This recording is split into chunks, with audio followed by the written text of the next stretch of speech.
बिस्मिल्लाहिर्रहमानिर्रहीम।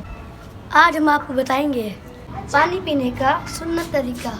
पानी बैठकर सीधे हाथ से पीना चाहिए। पानी बिस्मिल्लाह पढ़कर पीना चाहिए। तो हम पढ़ लेते हैं बिस्मिल्लाहिर्रहमानिर्रहीम। उजाले में देखकर पीना चाहिए। 3 सांस में पानी पीना चाहिए।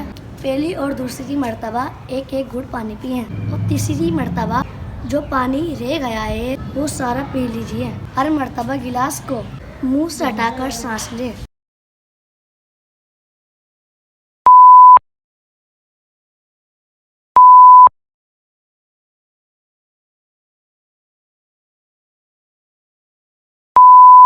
और आखिर में कहे अल्हम्दुलिल्लाहि रब्बिल आलमीन। प्यारे बच्चों, आप भी सुन्नत के मुताबिक पानी पीने की आदत बना लीजिए।